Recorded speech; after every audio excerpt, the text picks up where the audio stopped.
I wasn't supposed to hear anything coming from that wing. The hospital shut it down years ago. No patients, no staff, no power. But at 2:17 a.m., the lights came on. Not all of them, just enough. And that's when I realized someone was still working in there.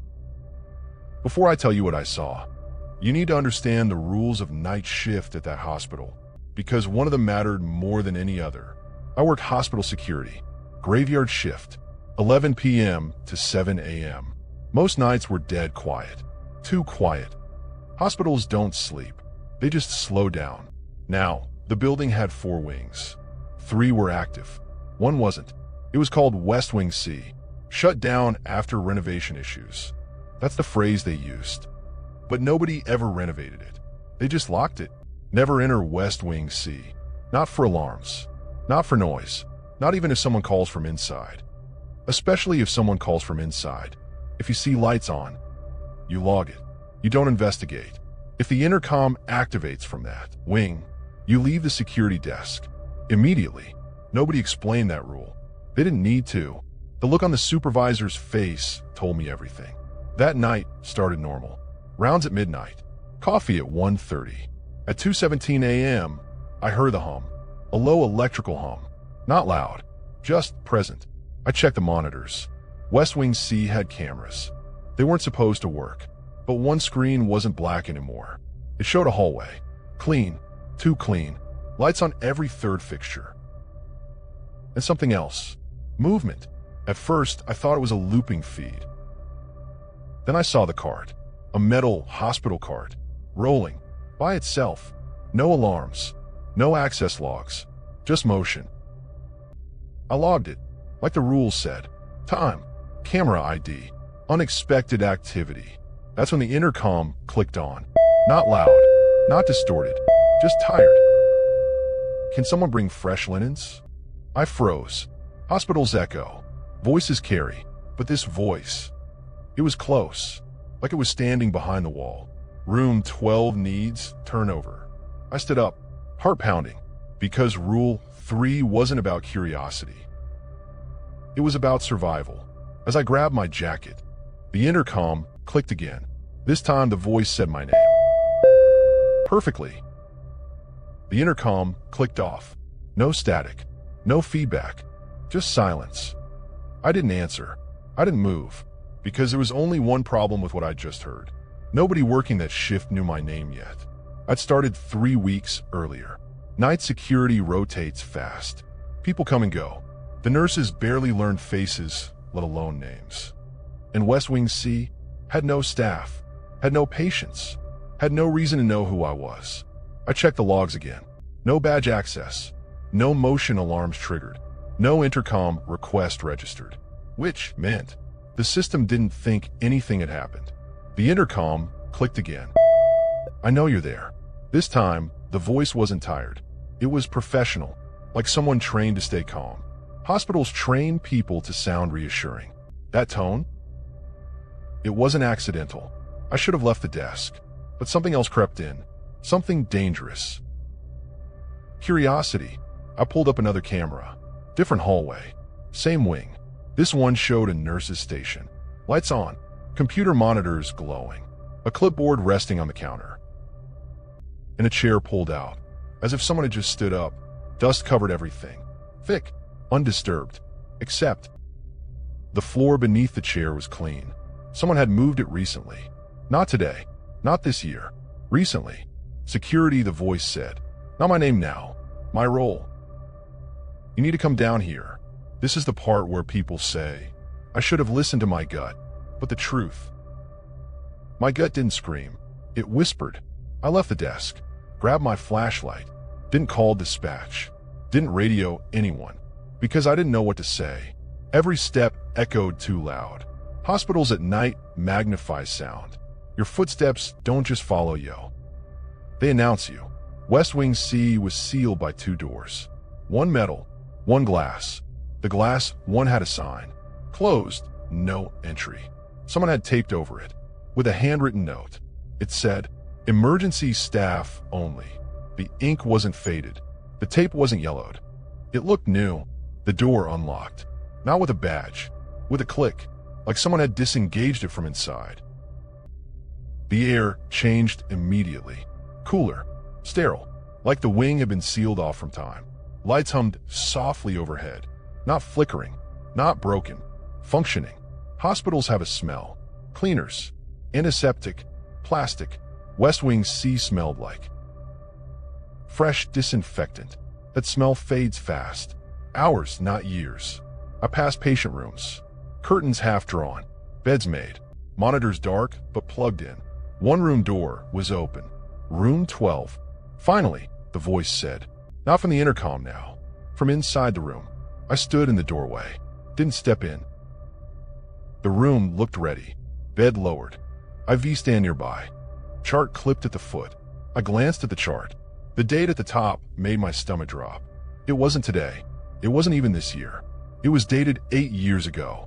The patient name was blacked out, but the admitting nurse's signature was visible. I recognized it. Her name was Karen. She still worked here. Day shift. I'd seen her that morning. Something moved beside the bed. Not fast. Not sudden. A curtain shifted. I saw a sleeve. White. Pressed. Clean. Then a hand. Resting on the mattress. No bracelet. No IV line. No patient monitors attached. Just someone sitting there. You're late, it said, and stepped into the light. I won't describe the face yet.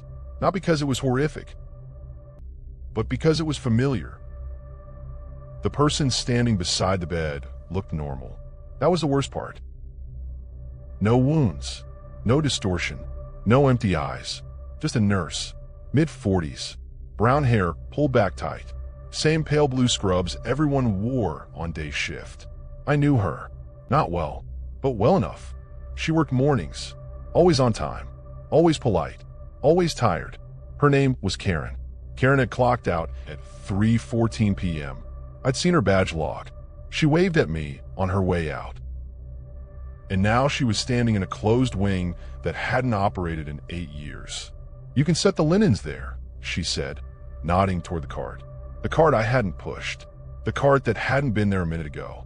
My body locked up. Not fear exactly. Confusion so strong it drowned everything else. This is where I expected something dramatic to happen. A scream, a jump, a reveal. None of that came. She just waited. The chart paper was yellowed. Old, but the ink, fresh, still dark. You knew, she said. Not a question, a statement. I swallowed. Yeah, that was all I managed. She nodded, as if that explained everything. She turned back toward the bed, pulled the curtain slightly. I couldn't see the patient, only the outline beneath the sheet. No rise and fall, no movement. He's been waiting, she said. I wanted to ask. Who? Waiting for what? Why am I here? I asked none of that, because something in her tone warned me not to. Hospitals have hierarchies. Doctors, nurses, orderlies, security. You don't challenge people above you, even when nothing makes sense. A soft sound came from beneath the sheet. Not a voice, not a breath, more like a shift. My skin prickled. Every part of me said, "Don't look. Vitals are stable," she said. Then paused, looked at me again. You can log that. I pulled out my notebook, hands shaking just enough to notice. What room? I asked. She smiled. Small, professional.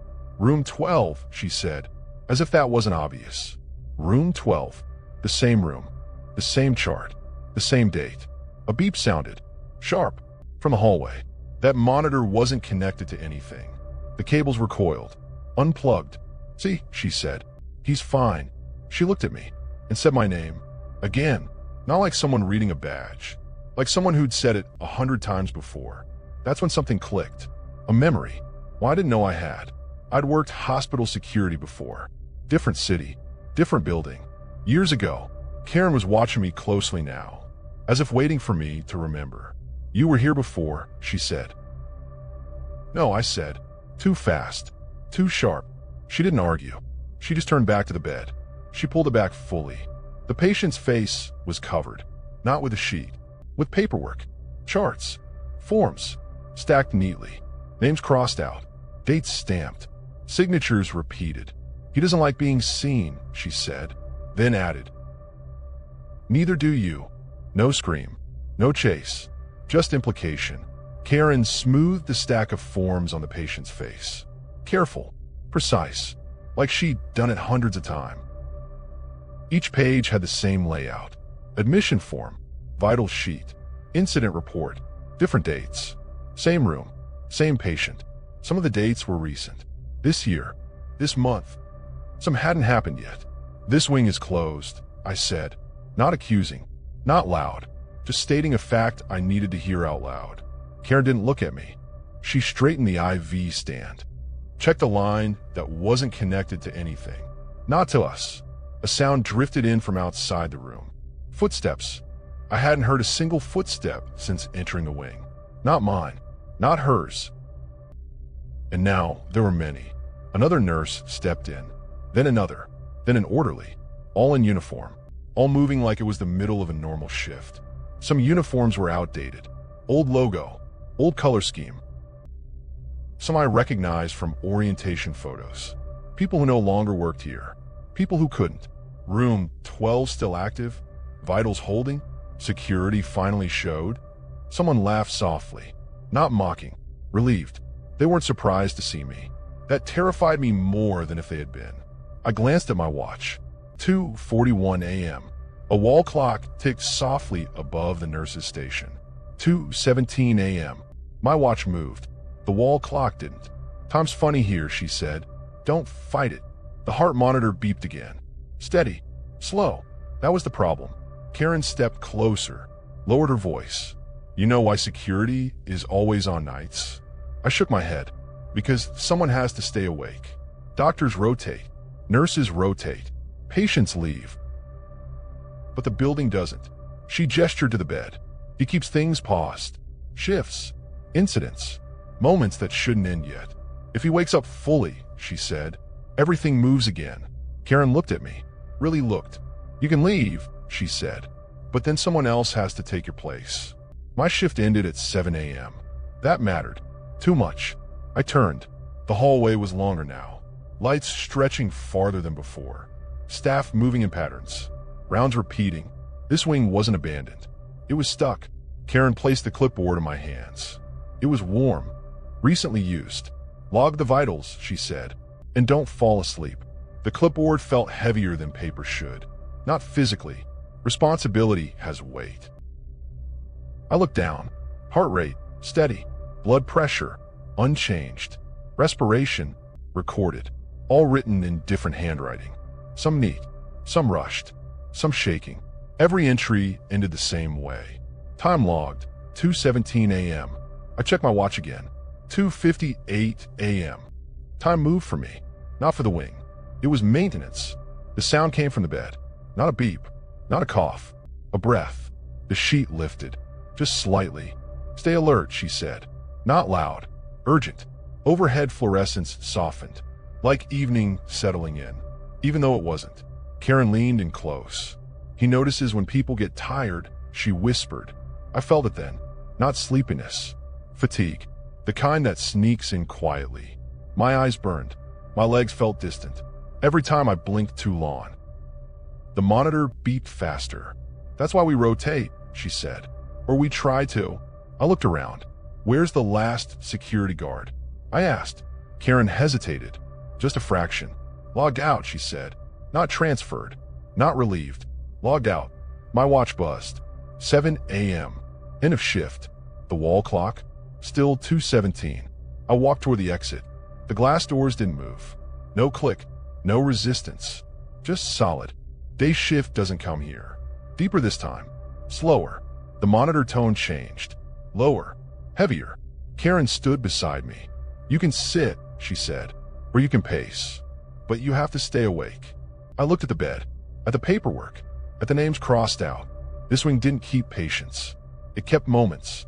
Moments that weren't allowed to finish. I sat in the chair by the bed, clipboard in my lap, lights humming. Karen adjusted the curtain.